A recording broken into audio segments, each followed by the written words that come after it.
Hey everybody, welcome back to the Resistance Broadcast. I'm John. Thank you for joining us today. With me, as always, is Lacey Gilleran and James Baney. This is our discussion show. We're going to get into some really cool stuff later in the show. But before we get into that, as many of you probably already know, friend of the podcast, he's been on several times now, Jonathan Rinzler, J.W. Rinzler, who had been diagnosed with pancreatic cancer last August. His family had tweeted out that he is making end-of-life plans, and they tweeted out a GoFundMe that was going to take care of his family, which fans knocked that goal out of the park, and they're going to be continuing to raise money now for the Pancreatic Cancer Action Network. On behalf of us here, first, obviously, we want to say our heart goes out to Jonathan and his family. He was an incredible guest on our show 2 times, I believe. We had him on to talk about A New Hope because of his amazing making of Star Wars books and The Empire Strikes Back. The worst part about life sometimes is that you don't know what it's going to throw at you, because the very last thing that he said to us was that he looks forward to the next time. And sometimes there just isn't a next time in life. But on behalf of the three of us, we just want to say all of our best to his family. Jonathan was an incredible guest on our show and is an incredible person, and we can't thank him enough for his contributions to our show and, of course, the Star Wars community and the world. But we're going to be sending a donation on behalf of us to the Pancreatic Cancer Action Network. We will be tweeting out the link to their GoFundMe from J.W. Rinzler's Twitter account, and we're going to have the link in the description here. But again, our hearts go out to Jonathan and his family during this tough time. A great guy, a great person, and we can't thank you enough, Jonathan, for being a part of our lives here. James and Lacey, I don't know if you want to add anything quickly about your experience interacting with J.W. Rinzler, but he was a hell of a guest, hell of a guy, and we're so happy to have gotten to know him and be a little part of, have a little bit of time of his life shared with us. As always, John, I think you said it perfectly, but he's a wonderful person, and I wish his family the best. Yeah, it's odd too, because he's special because I feel like he really cared about our show and he cared about us. Not that other guests don't, but I really held him in high regard because of how closely he worked with George and the rest of the production and stuff. So yeah. He was always a very special person. And so getting him on the show once, not but twice, it so was giving amazing. With his time. Yeah. It's just what an amazing person, and I'm so glad we had the opportunity to do that with him. Yeah, and in talking past tense, obviously it has to do with, he's still here, but our past tense of our experience with him. He, right. Multiple times during our shows with him, I would just say, we've been talking your ear off and forcing you to talk your ear off. Let us know when to cut us off. And he's like, no, I'm good. And we did some really long episodes with him, so... he told us George hated Mara Jade. He was the one who told us that George Lucas hated Mara Jade. Yeah, for sure. But just one more time, a shout out and thank you to Jonathan Rinzler for your contributions to the world in terms of all of your writings. He does so many books on Alien, Indiana Jones. He has one coming out about Kazanjian, the Hollywood producer who was very closely tied with Star Wars. That is coming out, I believe, next year. And his book All Up about the space race. I mean, he had so many contributions in the literary sense, and of course Star Wars as an archivist and a very honest person about his experience with Star Wars. I feel like he gave Star Wars fans an access to Star Wars we never would have had without him. So Jonathan, thank you for that. And by all accounts, as his family has said, just an amazing person, an amazing family man, and all of our hearts to you, Jonathan, and your family. And it just goes to show how quickly people supported that fund for them, that now they're able to take funds and send it to help other people's lives at the Pancreatic Cancer Action Network, and we're happy to be a part of that. And again, if you do want to take part, we'll make sure that the links are available for you. But thank you, Jonathan Rinzler. Yep. We do have a show that we want to get into here, and these transitions are just never easy. I'm going to do the best I can here. It's obviously a little tough, but we want to make sure to put the smile on your face too, as best we can. So we are going to talk about the future of Star Wars being 2022, how big of a year that could be for us as fans, in terms of new content coming. But we do have the beginning segment of our show that we like to kick things off, and that is a segment we like to call Will of the Force. So James, why don't you take us away on Will of the Force? I fear nothing, for all this, as the Force wills it. Before we get into Will of the Force really quickly, I do want to take a second to talk about Patreon. I was hoping that you all might consider supporting TRB on Patreon. Take a minute and go to patreon.com/resistance broadcast. Check out the tiers and pick one that works for you. The tiers start at $2 for complete page access, which includes a lot of exclusive episodes, live watchings, more, so much stuff. We really appreciate all of the support. If you, because it keeps the show going and allows us to expand and do things in the future. So much coming up, so many plans. We're getting ready to talk about the future of Star Wars. Yeah. So from the three of us, thank you guys. Consider Patreon. Thank you. Now, that being said, if you are a $5 patron or up, you can submit questions and topics to be featured on the show, just like this segment, Will of the Force. Let's get started.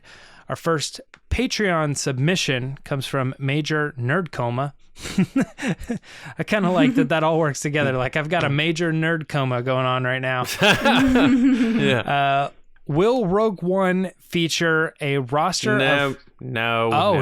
Sorry about that. Will Rogue Squadron feature a roster... We can answer all the Rogue One questions. ...of fighter pilots introduced in animated series like Rebels, Resistance, and Bad Batch. So, Lacey, I'm starting off with you on this one. Can we start with John? All right, let's start with John. Let's go with the fighter pilot roster. What do you think? The Top Gun guy himself. Let him answer this question. Yeah, so it's funny, I'd asked him a clarifying question on this because I wasn't sure his context. I want to see if he wrote back. I did. He did. Okay, hang on. All right. I love that nerd coma. You needed a clarification for his question. I want to know what the clarification is, because it seems clear to me. What's up? He says, I asked him, do you mean introduce characters from those series or introduce characters like how they did in those series? And he said, hey, John, I'd like to see Hera mentioned, Tora, Kazuda, Hype flying in, and maybe Omega making an appearance. Guess it can't be all of them, but one. So he wants to see those characters. That's how I took it. Yeah, that's how I took it too. Yeah. Do you think the movie is going to have characters that we've already seen in Rebels, Resistance, Bad Batch that have a affiliation with flying? No, we will not. This is going to be a new start, a fresh start. It's going to have all new characters. So that's going to fully allow Patty Jenkins and the guy writing it, should know his name, forgot it. Michael Waldron. Just kidding. No. You know what's funny? That's the first name that popped in my head. It's because he's a hot name for a writer right now. But now I got to look it up because people are going to yell at me in the comments. Yes. Yeah, that's it, right? Yeah, Matthew Robinson. Good You're call, welcome. Lacey. Yeah, that's going to allow them to not be shackled to the, oh, you're going to ruin this character thing, or the baggage of existing characters. There's no need for those characters to be in this. There really isn't. This is supposed to be the next wave to kick off Star Wars movies. The last thing we need is another round of that whole, well, you really did a number on this person, or you should have done this with this person. You didn't give enough screen time to this person. Nah, give us some new characters. Let's start fresh. Rogue Squadron. A new Rogue Squadron. I hope that's what they do. So, I don't know what you thought, Nerd Coma, but I'm going to say no, they will not. Lacey, same thought, different thought? I, at first, was kind of thinking about how Patty had talked about the process so far and her working with Lucasfilm and being on the phone with them every day and going through the whole thing. But I have to agree with John. I don't think they're going to introduce people we already know, only because like he said, I think there's a lot of expectations and baggage that comes with that. And because it's not someone like, written by Dave Filoni, where you're like, okay, well, he knows this character better than anybody else. I think it kind of relieves the pressure from fans and or expectations. I think she wanted to do something on her own, and I think that's what this is going to be. But I have to think that in the back of my head, I'm going, okay, but she's on the phone with them all the time. But that just might be because it's a Star Wars movie. So I'm going to say, no, they will not. I too am going to agree, but for a different reason. I don't think they will, but my reason is less about the baggage that comes with fans that are personally attached to those characters, and more along the lines of the J.J. Abrams viewpoint, which is he gets to create legacy characters. Rey will always be J.J. Abrams' creation. Finn, Poe, BB-8, all those characters now exist. Snoke, Phasma, like those things are creations of J.J. Abrams, and as long as they live in the Star Wars pantheon, and that's the dream of anybody. If you get to play the small character, I mean, even Fennec Shand was like a character that was brought in and she was excited about it, but like she almost didn't want to take it, but she thought this was maybe my one shot. And now that character, that's the dream. That character was a fan favorite. Oh, they're bringing it back. Oh, now I'm in this other show. It's going to be a bigger character. This is so cool. I'm glad I took it. The hope is that the characters that you create get carried on for a long time and become legacy characters, and you don't have to owe a little bit of credit to somebody else who created that character. So bringing Ahsoka into The Mandalorian works because Dave Filoni created that character. But bringing in Ahsoka into Rogue Squadron, for instance, not that that's a good example, but it's a good example in the sense that now she has to owe credit to somebody else, and she would rather create her own character, which is now a new beloved Star Wars character. Yeah, I think that's totally the reason that they're going to stray away from using existing characters as the main characters in any new property to that degree. No, that's a good answer. All right, so let's move on to the next one. Sorry about that, by the way, Nerd Coma, if you're hoping to see those characters. I would love to see it, but I don't think it's going to happen. The next question is, who will we see back in Star Wars live action first? Daisy Ridley or Alden Ehrenreich? Or, if you want to be, kind of negative on this one, take a turn for Negative Town, you could say neither, which is always possible, right? Lacey, I'm going back to you. What do you think on this one? I think we're going to see Alden back before Daisy. I think Make Solo 2 Happen's going to happen. And I think the conversations are already taking place. And I think he is going to be Han Solo again. I don't know when, but it will be before Daisy Ridley is Rey again.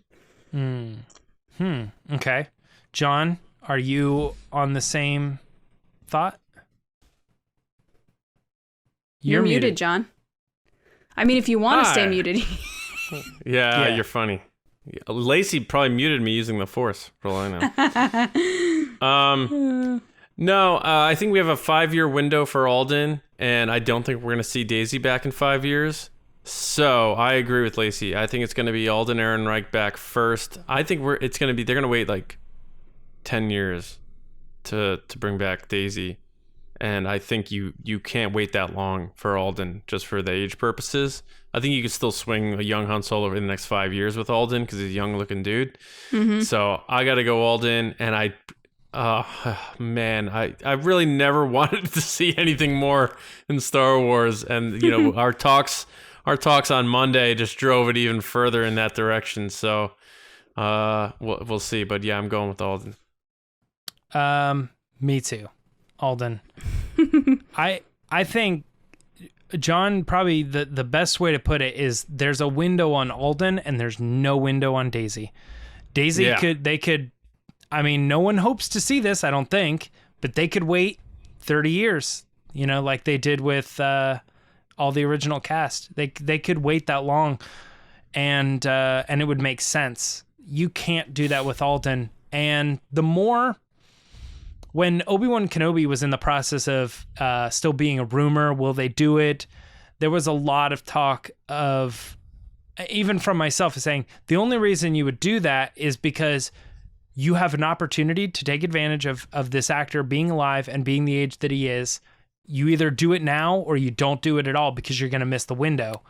Right. And I think right now, based on the reception that Solo got, and there may be anticipation to continue doing more with those actors, they probably signed them for multiple contracts. And then the way they're seeing that it kind of has become a cult hit in Star Wars, I think they're going to let that build a little bit. And then when they feel like they're up against that window of time, that's when they'll bring him back. Most likely, I would imagine. Yeah. So that's a little unfortunate that we got a few more years of Make Solo 2 happen, but I think Unfortunate, but won't, fun. I think they won't close the window just because that movie had some issues at launch and other things. Right.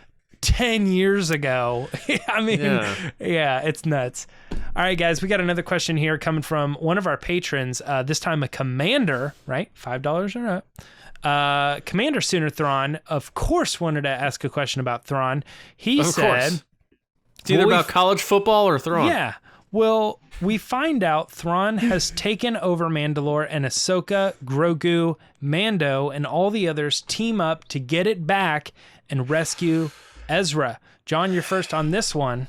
Man. Is he going to take over Mandalore?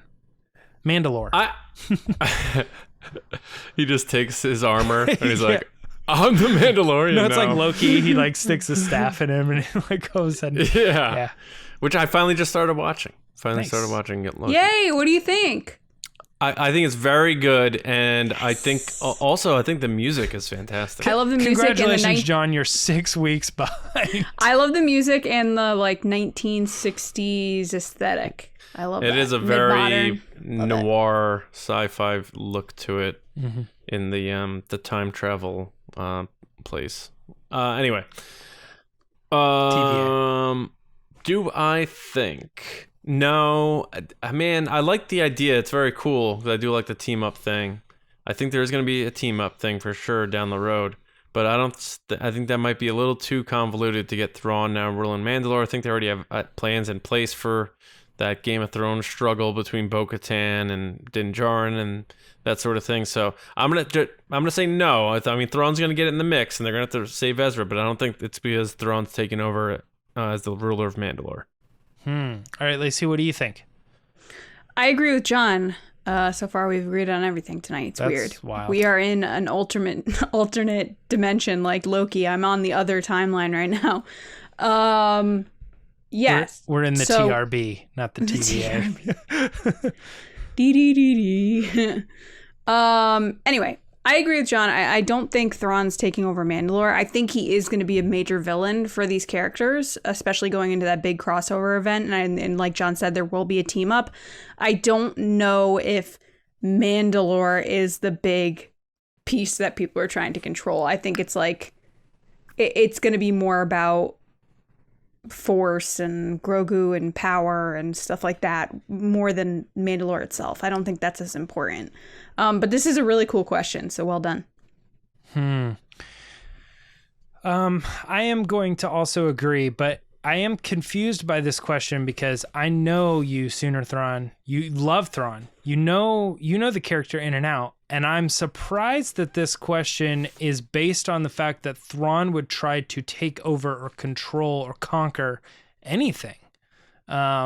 He's a very odd character in Star Wars right now because he's the only one that in this story they completely paint him as this crazy villain, and in this story he's 100% the genius hero protagonist character.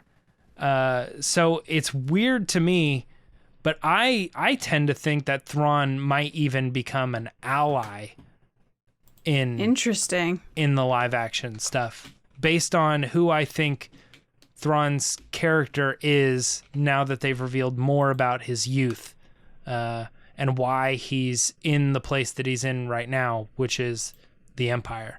So I don't know. It's a tricky question, but I don't think I can't see him sitting on any throne or trying to take over Mandalore. I might be surprised if they went down that direction. They go through that whole journey to find Ezra, and they finally find him, and he's sitting at a tiki bar with Thrawn, like laughing over drinks. Yeah.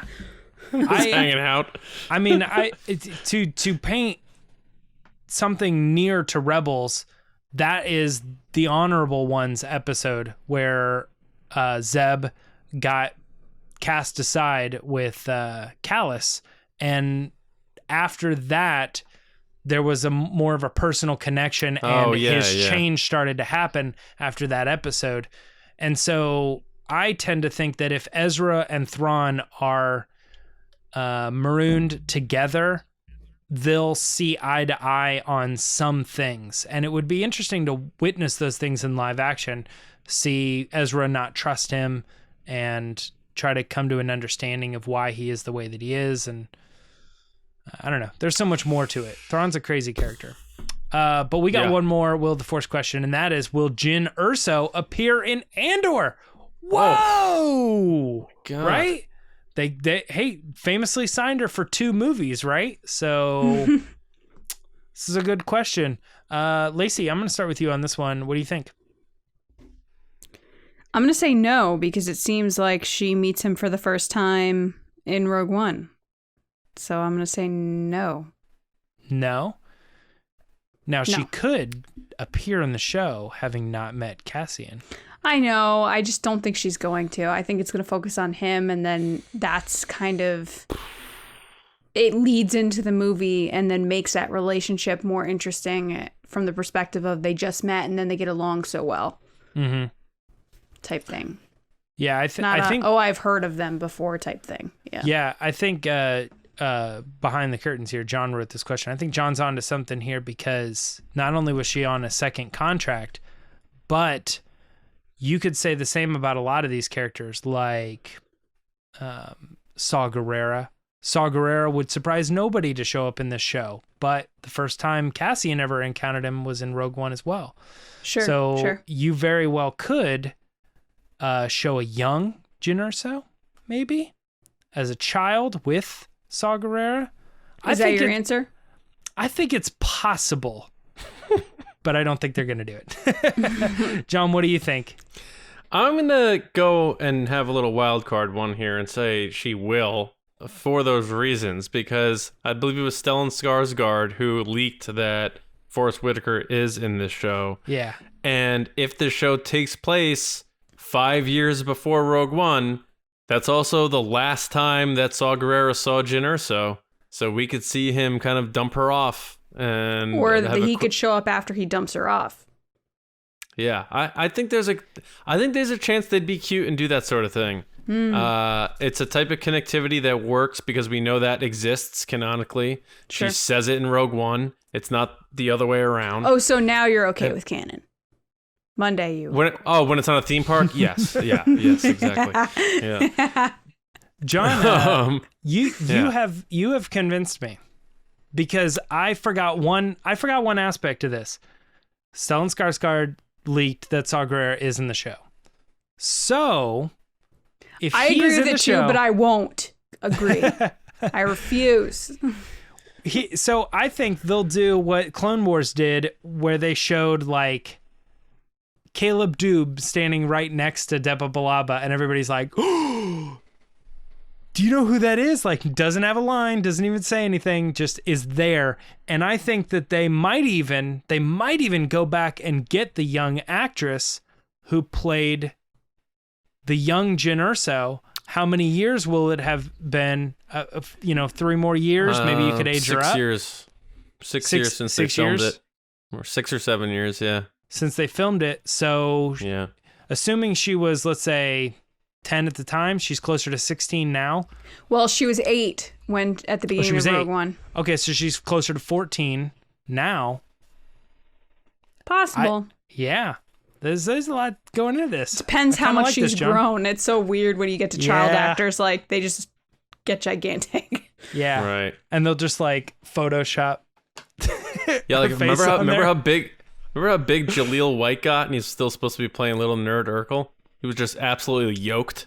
Or all the yeah. Stranger Things cast. They showed up for like the 3rd season, and they were like, "Hey, what's up?" And you're like, "Whoa, okay." Yeah, Bo Gadsden kids. is the young actress. I don't know if she's still working or whatever, but yeah, even if it's not her, you could even, if they wanted to do a de-age on Felicity Jones or something, like she's supposed to be 16. You know, I just think it'd be interesting, just like a quick thing, and just be like, "Oh, she said that to him. That's cool." Yeah, and I think be she a could lot be in the cooler. background. I like that. A lot cooler than like, you know, Dr. Evazan popping in the street. And to Jeddah for now no that I'm reason. thinking about it, in Rogue One, where, you know, they're interrogating her once they bring her to the base, and Cassian goes, "So when was the last time you saw Saw Gerrera?"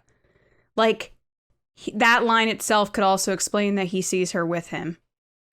Yeah. Because Yeah. why would he ask that unless he's seen her with them? Obviously, Like, you can imagine say, "Oh, well, he just knew." But the way he asks it is so kind of like, "Oh, well, when did you see him? Because I know you've seen him. Because I know you were Yeah. with him because I saw you with him." Yeah. Like Yeah. we see like Saw Gerrera tell her like, "Your new name's Leanna. Here's a knife and a loaded blaster. Yeah, Goodbye." Like, yeah. you Makes sense, but I refuse to agree. know. We agree too much for our audience's taste. So yeah. I do like that you managed to flip all of us, though. How dare you? A man of the people, as he says. The man of the Just people, pointing baby. to himself. I got really excited. I was gonna try to go find more about that girl is definitely still acting. She's on The Crown. She plays James a is now doing reoccurring character. YouTube videos. Yeah. Yeah. Saw Gerrera She's on a and show Jyn called Erso. The Duchess. She's on a movie called Censor. Dominia. Cool. TV series that she's in. Yeah, she's definitely still doing a lot of stuff. So, Very interesting. Yep. All right. Cool. So that is it for Will of the Force. Cool. That's it. Yes. John, you want to take us into the discussion? Yes, I do. Obi-Wan once thought as you do. 2022 will be the biggest year in Star Wars history. Hard to believe, but because there's been big years. But think about it. All right. Even though we have 22 the is the Bad new Batch, 77. cool, right? We have cool comic book runs going on. We talked about it on Monday. We have the High Republic book discussions just came out on Tuesday with James and Kyle.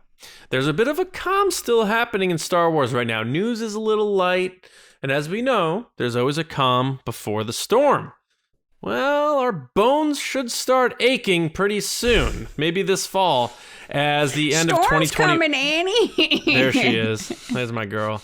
At the end of 2021 through 2022 is set up to be the biggest year in Star Wars history. You got the Book of Boba Fett, Andor, into Obi-Wan Kenobi, Celebration, and quite possibly the Mandalorian Season 3, all happening in 1 year, let alone probably some form of a trailer of Rogue Squadron, and maybe even other announcements.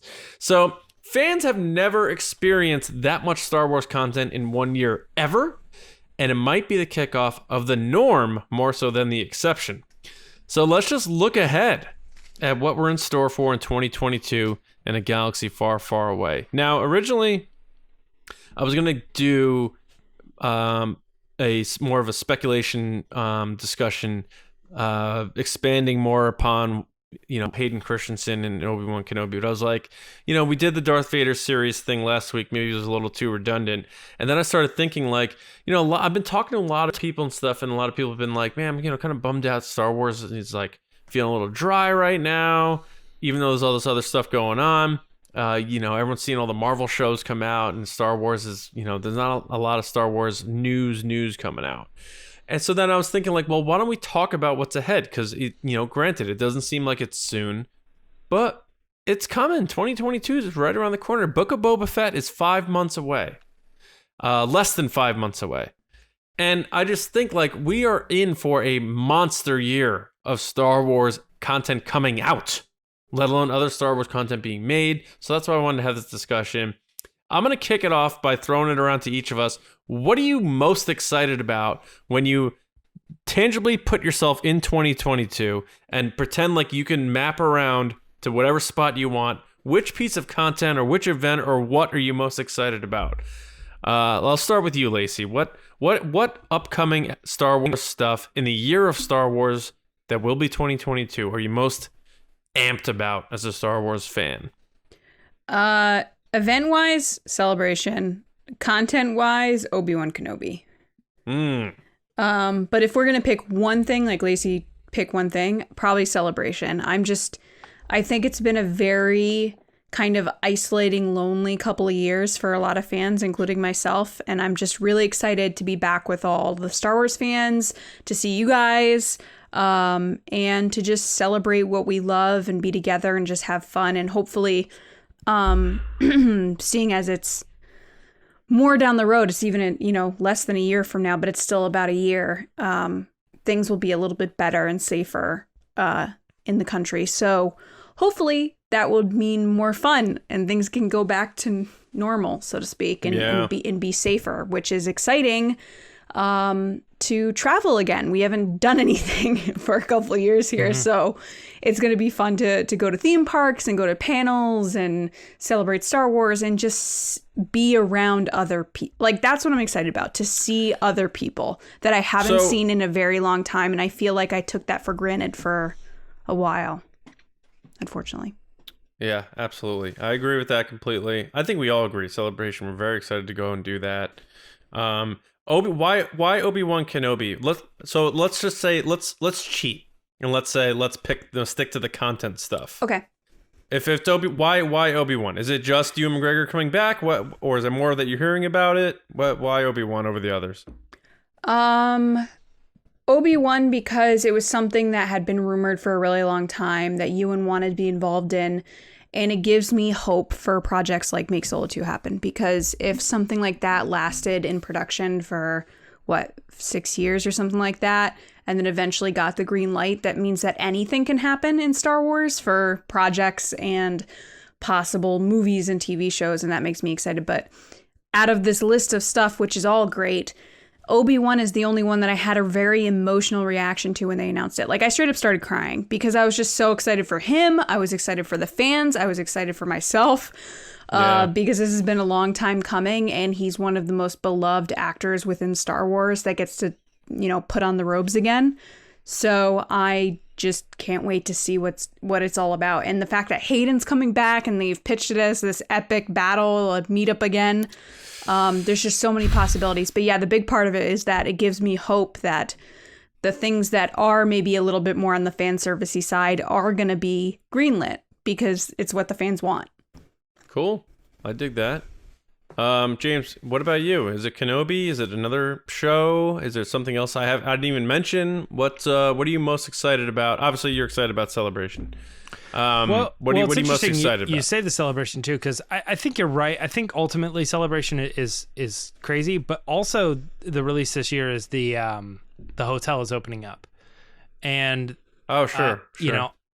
We haven't really planned or thought about if we are going to. I joked about it last week, like I'm rethinking going to the hotel with John, but it's kind of one of those Monday. things. It was only Monday. That's right. But sometimes talking to John does feel like a week ago. So long. But I got reinvigorated when they put that poster up, and I was like, oh, this is like a thing, and it's like an experience, and it's like 3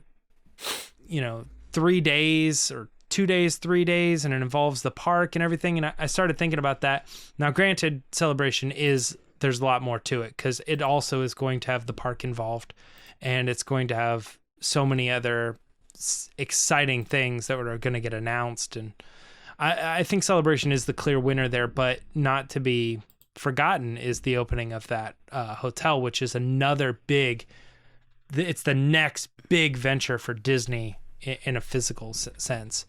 Out of the shows, I think I'm gonna have to stick to what I'm sure everybody's gonna assume I'd pick, which is Andor. Yeah. Hey, there it is.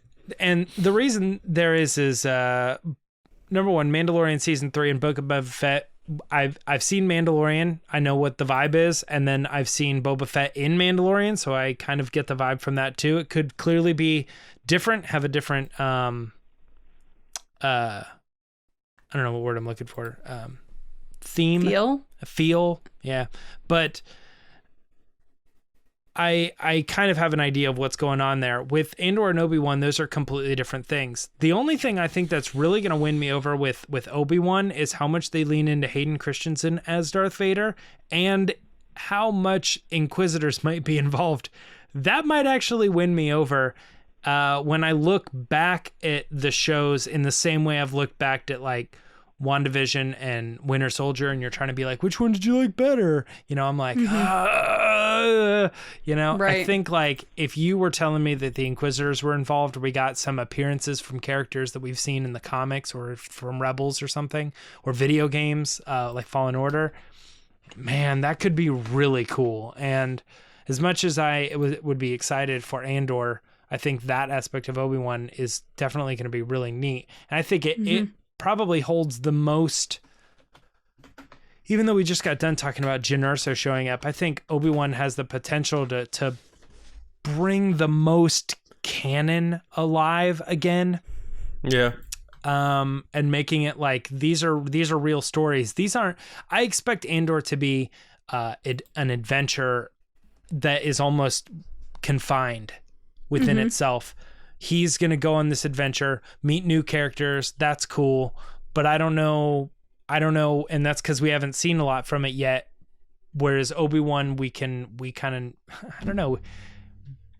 I guess there's nothing there to say. Well, Obi-Wan, you can kind of feel picture like we have a good more. understanding of Obi-Wan right now than we do Andor. When we've actually seen more from Andor, we've seen the sets, we've seen him talk about it, we've seen behind the scenes like artwork and stuff. But for some reason, I feel like I have this better understanding of what Obi-Wan's going to be because maybe it's because it's just so confined or something in the story. It's a character you know very well. You know what I mean? Yeah, it's just been with you for a while, so you can think of all the possible situations. It's weird how similar they are. They take place in the same era. Both characters are going to die very shortly after the series. You know, it's like we know the fates of the main characters. There's a lot that's very similar. I don't know why I feel like I have a better understanding of Obi-Wan than I do Andor, but I am more excited for Andor just because I'm such a big Rogue One fan. Do you ever this? Yeah, I mean, my pick's Obi-Wan also, just because I don't know if it's the hype, but just because the excitement of seeing Ewan McGregor back and having a chance to do it again, and his excitement for it, giving Hayden another shot, seeing what they do with the Darth Vader thing. So that's my pick. I mean, I am excited for all of it, of course. A part of me. And I don't want to get too far down a rabbit hole here because I do want to talk about just the idea of this amount of Star Wars content coming and have that as the main discussion. But imagine they did this, and real quick, I don't want to go too far.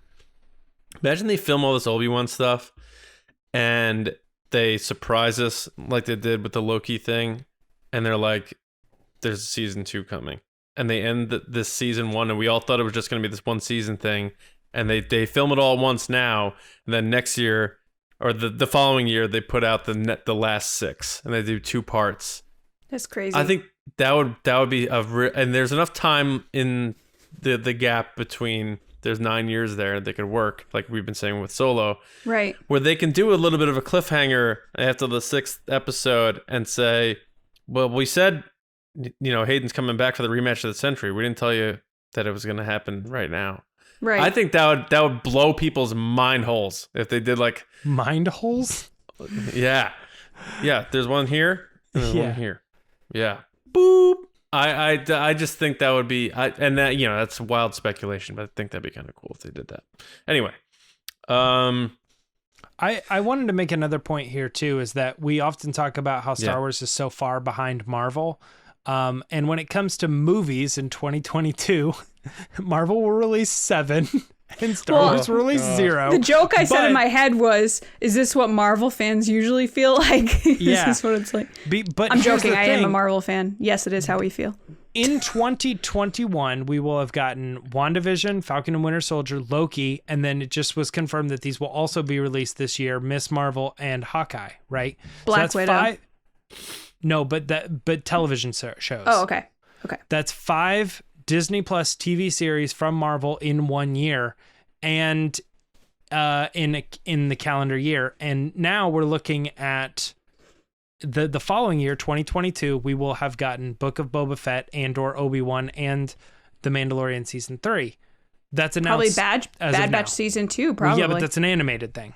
Oh, right. Yeah, so I'm saying live action, Disney Plus exclusive shows. Star Wars will put out 4 in a calendar year, and only right behind Marvel, which did 5. So I'm starting to think that they are not. And then who knows about 2023? Because you're going to get Andor season 2, and you're going to get Mandalorian and you're going to get Book of Boba Fett season 2. So it's like, and then you're going to add on all the other shows that they probably inevitably get to, sure, like Lando and absolutely. other things. So all that stuff, they are really catching up to that precedent that Marvel has stood for a long time.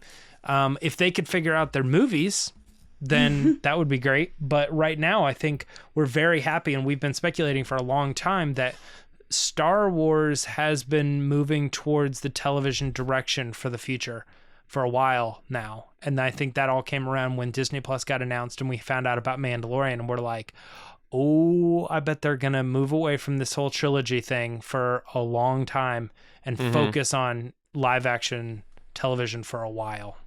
Yeah. And here we are. mean, it's hard to compare the two, especially because Marvel has such a wide net and they have a pool of previous content to remake, so to speak. They have a Deadpool of... They do. Yeah, thank you, Fox. But there's a lot of already existing stories that they can kind of connect dots, and I'm not taking anything away from Feige with that. But Star Wars is kind of more writing on the blank canvas now, while also trying to connect things in a fresh sense. So it's right. It's a different animal. I feel like Star Wars is more precious in terms of its story, and I think Marvel, while is excellent and they do a fantastic job, I personally see it as a little bit more of the popcorn, go see a really cool spectacle sort of thing, where to me, I think Star Wars is more deeper for a lot of fans. And that's just me as a Star Wars fan, so I'm biased. I'm sure Marvel fans will see it the other way. But sure. With that said, we're still about to have the biggest Star Wars year ever. I know it's going to be very busy for us as a podcast. Star Wars News Net is going to be very busy covering all that stuff. And it's just it makes me excited to think about, and I guess the main reason why I wanted to talk about it is because there does feel a little bit like sometimes with fans right now, you see the other cool kid in school getting all the attention, being Marvel because of what James just listed, and we're sitting here at Star Wars like, well, we have the High Republic books and the Bounty Hunter comic and Bad Batch, and it's like, yeah, that stuff's cool, but like, it's like that episode of The Office where Angela has that party, and then the other party has all the margaritas and the karaoke machine and all that stuff, and that's kind of how it feels sometimes. And yeah, do we have the double fudge brownies? Yeah, we do. I found out Angela is from Dayton. Is everybody from Dayton? What's character Angela is from Dayton. Oh, okay. Not the actual actress. Which I believe her name is also Angela. But you see what I'm saying, though? So that aside, the reason why I wanted to bring it up is because we need to look at our lane only. And Star Wars is about to have its biggest year ever in terms of hours of content coming out, especially in the live action slate. And that's really something to embrace. Now, how they're going to segment it out, my guess is we're getting Book of Boba Fett at the end of this year, which will run right up until the end of the year to kick off 2022. And then we're going to get Andor, and then Obi-Wan Kenobi in like the late spring, summer. Maybe they do the trailer stuff, or here's a sneak peek of Obi-Wan at Celebration. First episode. They could show the first episode at Celebration. Or like, so summertime, Obi-Wan Kenobi, kind of like they did with Loki. And then if the rumor is true that they are going to be filming Mandalorian later this year, maybe Mandalorian season 3 comes out at the end of 2022. You get a trailer for Rogue Squadron, and then before you know it, it's 2023, and it's the return of the Star Wars movie that year. So what is sleep? Yeah, right. Can we please stop doing 3 a.m.? Please, Disney, please. I agree with that. I agree with that too. They need to change that a little bit. I'm going to be happy with the move just to Wednesdays. That's already a huge change, just simply because we record our shows on Thursdays. Yes. Yep. And you know what's funny? It's only the 3 a.m. thing so that it's the same day for all of US. Right. Because it's midnight for West Coast. And I don't think people on the West Coast have a problem. Most people, adults, stay up till midnight anyway. Yeah. So what's the difference? You're going to bed at 12:45. Big deal. Whereas it's a day changing thing if you have to do that. If I was able to watch Bad Batch and do the Bad Batch reaction show, I could watch it at midnight and do the show, get it published. It's out, everything by 1:30 a.m. Still get or whatever. 6-7 I can hours go to of bed sleep. and get up the next day, and that's not crazy. That's not the end of it. Yeah. The way that it is now, we end our show, and I get about maybe 2.5 hours sleep before I have to get up, and then I have to record everything, or watch it, record everything, get it out, push it out, go back to bed, and get about another 3 hours of sleep before I wake up. And because last week we recorded our episodes later, I had to stay up, and then I took the day off because I was like, God. it's not gonna work. I can't work. It's one of those things where sometimes the most loyal fans are the ones that get hurt the most because they have to wait in line the longest. Yeah. So listen, folks. Support us on Patreon so that James can quit his job. I can't wait for Visions to show up. Can't wait to do those reviews. Oh, yeah, right. And then it's yeah. Because it's going to drop at one time, which is going to be Could real you exciting. imagine they drop all 8 episodes at 3 a.m.? I'm just That's like, the rumor. no. That's the rumor. That's just you're going to have to make the dedication. You're going to order a pizza and I'm staying up all night. You have to have one slice per episode. Yeah. Now I got to do that just because we've said it here. That's what I'm going to do for the episode. Be like, well, I'm on slice 1. Isn't it funny how there's a Star Wars show coming out that's not canon, but their theme parks are and their hotels are? John. All right, so You're so ridiculous. Just let it go. Do you guys buy the idea that Mando's going to be filming this year? I do. I think if they're ahead of schedule and things are going well, they want to crank stuff out. Disney is full force. We need to make our money back from 2020. We're going into streaming. We need to keep this machine moving. So then there's also one other thing to that too, and that's Pedro Pascal has now revealed his face on the show, or at least is more aware. We saw his face in the first season, but now he's taking his helmet off. He's going to be a character that can remove his helmet more often. That means that he is now more than ever becoming the Mandalorian, and that's going to be exciting for his career. Right. Whereas before he was cool with it, and whenever it fit in his schedule, he would do the voice and he was excited. But now he's on screen. That's him. He's doing and the he's role. got a lot of projects lined up too. They got to move when they can. He's going to walk down the street and kids are going to say, "Oh, it's the Mandalorian." And he's going to go, "All right, I know why I'm doing this now." Mm-hmm. Yeah, no, for sure. I agree with that. So if they do film later this year, you got to suspect they're going to say the Mandalorian's coming back in its slot, Thanksgiving time 2022. S4, baby. I'm naming the baby Mandalorian because it's the perfect timing. Just kidding. Works? I'm kidding. Sorry, go ahead. So perfect. Oh, you mean because they're going to start filming when you're having the baby? Is that what you're saying? Well, you said for the release of it the following year. Then that would mean you're having another baby because it's not this year. No, that's it's the next year. Sorry, my timing was off.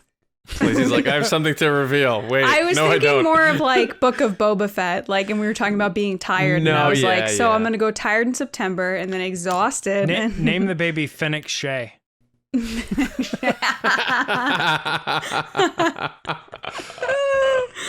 I better get a follow from Ming-Na if that's the case. Ming-Na, I'm naming my child Fennec Shea.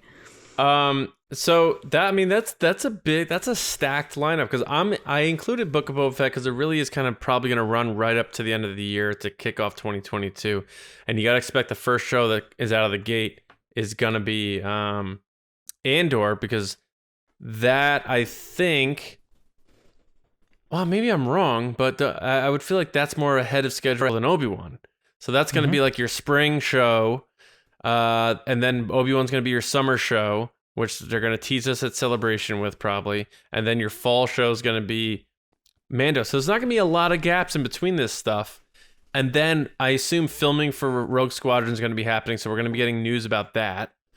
And we may even get a teaser for that. And who knows, like, here's the other question, like, are they going to announce more shows? Are they going to start filming Ahsoka? They are going to have to start filming Ahsoka at some point that year. Acolyte is probably going to be filming that year, and they're both going to come out in 2023. So we're going to have news on that we're going to be talking about. Do you think Ahsoka's that soon? I would think those shows are probably slated for 2023.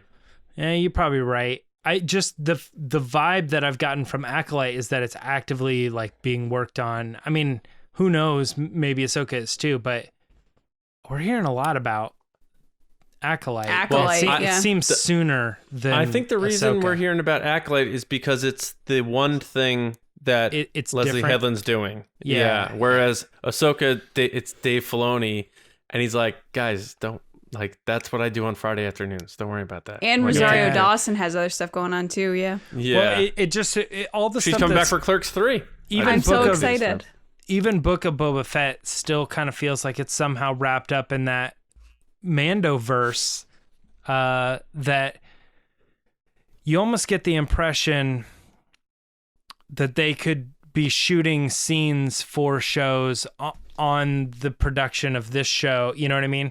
Like, oh, we've got Rosario Dawson here. Let's shoot this thing. I don't think they've done that for Ahsoka, but you kind of get the impression that could have been possible, that they could have shot a Book of Boba Fett scene or something during the production of Mandalorian, you know, or whatever. Yeah. Might even get to that point where they're like, hey, today we're shooting Book of Boba Fett season 2. And then the next day we're back to Mando season 3. Who knows? Are we set on there being another Book of Boba Fett because the crew merch said season 1? Like, I don't know. I still feel like they're only doing one season of that, but I guess the other side of that is if it does really, really well and kills it, Disney's going to be like, we want more. Yeah.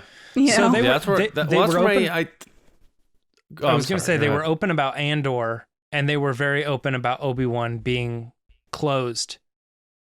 Andor being open, Obi-Wan being closed. Right. But they've not said about Book of Boba Fett, and that makes me think that they're kicking it around. Otherwise, they would have said Book of Boba Fett. It's a limited series. We're doing it. It's going to be raw. It's going to be cool. They would have said it if the plan was to do 8 episodes or 4 episodes, 8 episodes, whatever it ends up being. Right. Yeah. Yeah. I think it's open right now. They just don't want to announce it. Maybe that's the Loki thing. Yeah. They're not going to say anything until that final episode and go right there. That could be cool. And that's kind of the train of thought as to why I thought about that, about the Kenobi thing, because you know, that's going to be it. Like, Ewan's going to come back for 6 episodes and goodbye. Like, that's why I could see Disney being like, yeah, we're splitting this up and we're milking this cow twice, you know? Yeah. That totally makes sense.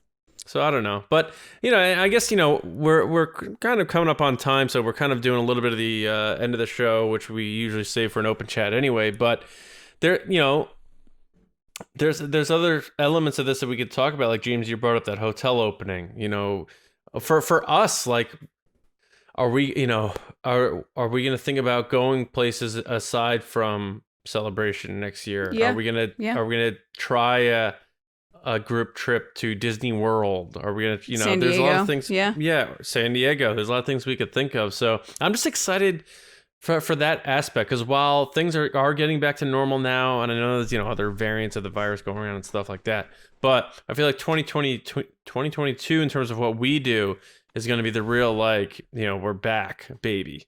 Sort of. It's been a long year and a half so far. You know, you guys, the listeners, and a long year. you guys and the listeners, our supporters on Patreon, you've been there for us for the past year and a half, and we can't wait to do even more in the next year once things get moving and we get to go places. But that being said, there hasn't been a lot of news because of that lack of events, lack of stuff going on. So you have companies like Disney and Lucasfilm that are holding back, being like, why would we just announce this when we can wait and make a big splash next year? So it's kind of like this like Christmas morning thing where you're like, Christmas is coming. And like, it's around, it's on the horizon. But thanks to you guys for sticking with us over the past year and a half, because it's going to be that much better of a payoff in the next year. I guarantee it. It's funny you bring that up, Lacey, because I have actually been recently thinking a lot about our patrons, and I haven't really found a place to say it, but you're saying it exactly right. Like, between the three of us, and I'm kind of speaking for them, like, when the pandemic hit, we'd kind of just started to find a stride on our Patreon. And we're like, hey, we have these ideas for content that we're going to put out and stuff. And as soon as the pandemic hit, we just thought that thing was over. Like, we were like, this is going to tank. Everybody's losing their jobs. It's just a bad situation. Yeah, I know. I lost my job. And so it's just a bad situation overall. And we have absolutely been floored that so many people, I mean, it's done nothing but grow. You know, our community of people who enjoy the show and have continued to support us is absolutely mind-blowing. That, you know, I don't even know how to explain myself when I'm trying to convey emotion about all the people that have continued to support the Resistance broadcast through 2021 or 2020 and just sharing and watching now. And listening is amazing. Yes. It doesn't even have to be 100%. necessarily Patreon, but yeah. Yeah, and when people tweet things like, "Hey, I'm new to the Star Wars community. What's a podcast listening?" I see listeners of ours tagging us. Like, that means so much, because you don't have to do that. The fact that you were thinking of us is in that spot is incredible. And it's not like it's common either. It's not like every week. No, we're getting all these crazy recommendations or anything like that. Like, when somebody does it, we're always like, that's crazy. That's out of the ordinary that some of these people are willing to share it, And anytime any one of our listeners or a Patreon supporter or whatever, however you absorb our podcast, take it upon yourselves to tell people about us. And I'm not even saying just on social media, whether you're in line at a grocery store and you see someone with a Star Wars shirt.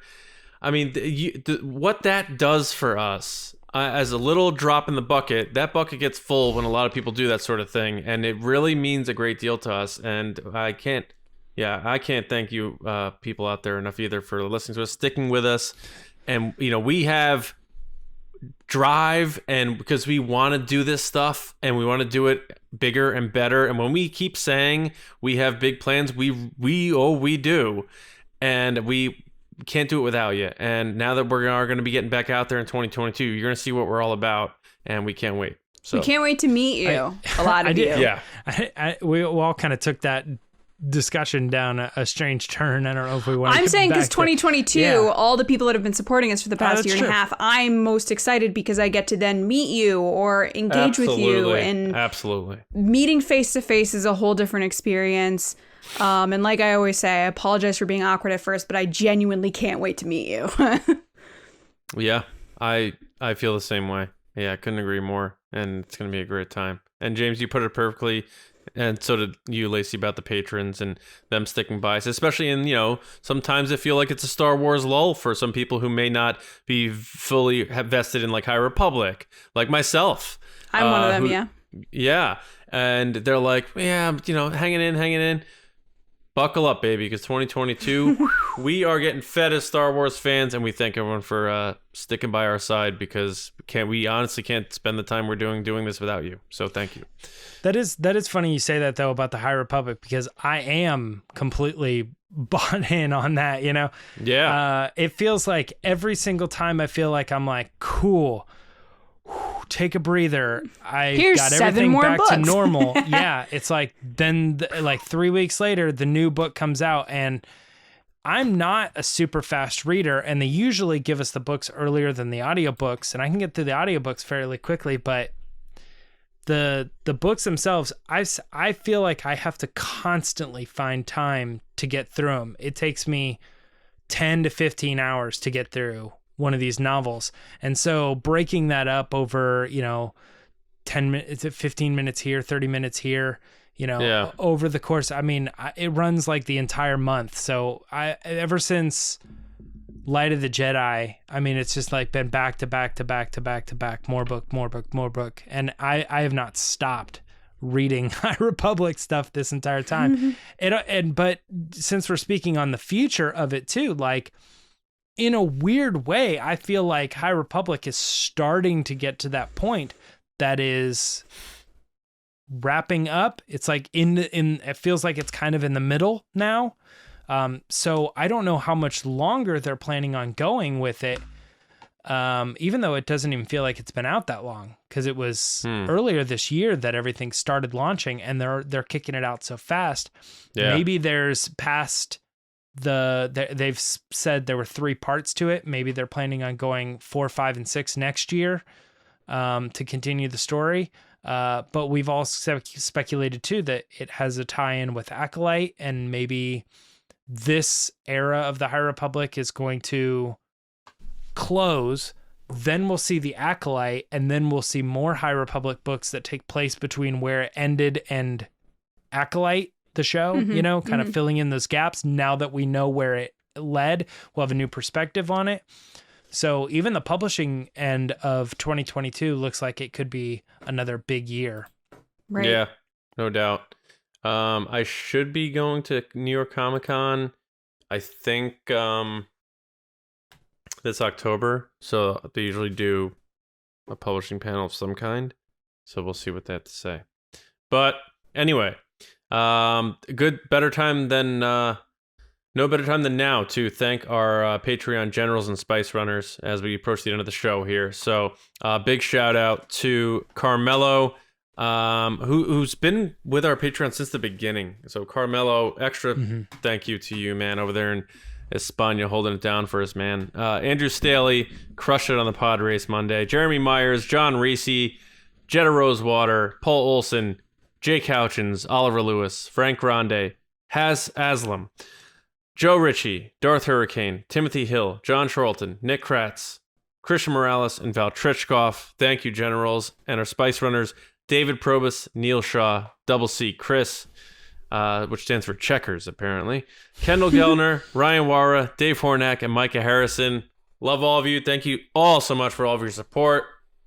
We have, I guess Neil is up next on his spice run, so I'm very excited to see what we do with Neil, which is we do those videos with our spice runners. Very cool. But yeah, thank you to everyone for all of your support on Patreon, and again, all to our listeners in general. Thank you all so much. Make sure you do subscribe to the show wherever you get it. Like we said, whether it's YouTube or your preferred audio podcast app. I love Spotify personally. There's plenty of others as well. Just subscribe so you know to get us twice a week, every Monday and Thursday for the regular show.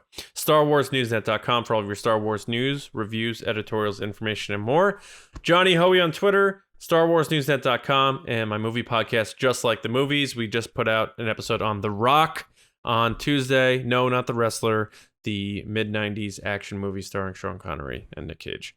Lacey. People can find me on Twitter and Instagram, loving Star Wars like always, at Lacey Gilleran. That's true. James? People can find me on Twitter and Instagram at MyRTrunks, and up very early in the morning on Fridays doing the Bad Batch reaction show, as well as book discussions. Like I said, I just got done reading Out of the Shadows, and we talked about it on book discussions, me and Kyle, and we also did the What Happened in Out of the Shadows. So if you're not excited about reading or don't plan on reading the book, but you kind of want to have an idea of what's going on, you can check out that video and all the other videos that we do for all the books, including all the other High Republics, Light of the Jedi, and Rising Storm. So yeah, go check out what happened in the High Republic. Right on. And we hope you, more importantly, enjoy your weekends as those are coming up. And we'll see you, of course, as always, on Monday morning with another episode of TRB. We will see you around, kids.